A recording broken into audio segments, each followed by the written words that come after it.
I can't believe an association board would enter into a very large contract on behalf of all of their owners on a one-page form submitted by a vendor that has no interest in protecting the association. Let's imagine your association is entering into a project where you're going to redo your roofs, your siding, your landscaping.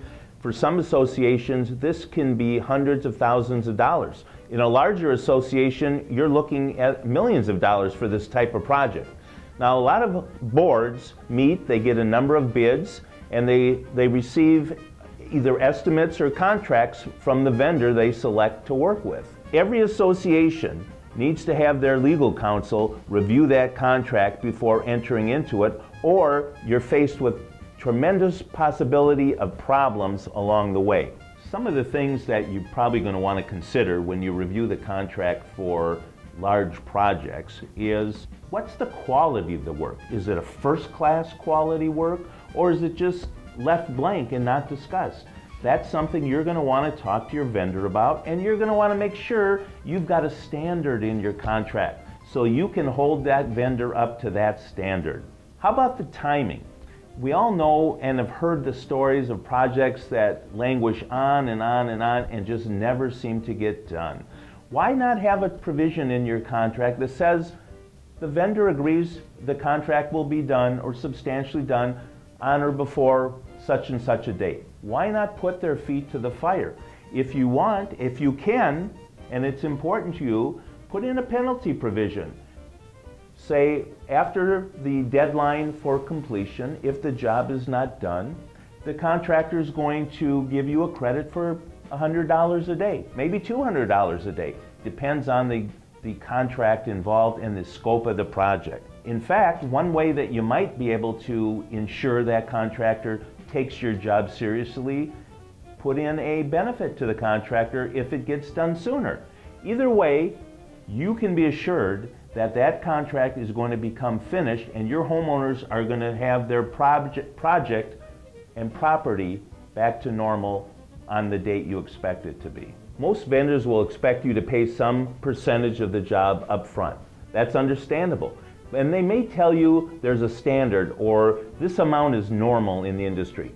But there is no normalcy in the industry. It's all negotiable. And let's face it, the more money you put up front without having any work begun, the more you're at risk for problems. Mechanic liens are another big issue at associations.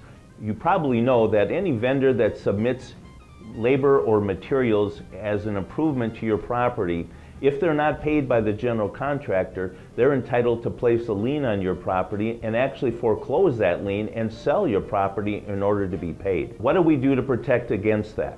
We make sure that every subcontractor and material provider that offers or gives labor and or materials to your project through the general contractor submits a lien waiver with every payment.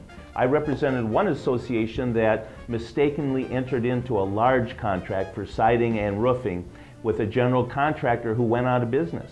That general contractor never paid the subs. The subs filed a lien against the association and it was a mess to sort that out. Those subcontractors had lien rights against the association. What's more important in a large contract with a vendor that works for your association than a guarantee? Very, very few vendor contracts set out any specific guarantees. They'll tell you, and rightfully so, that Minnesota has automatic guarantees for vendors that work on your project. That's true. Those guarantees are pretty nominal. 1 year on labor and materials, 2 years on major systems like plumbing, electrical, HVAC, 10 years on structure.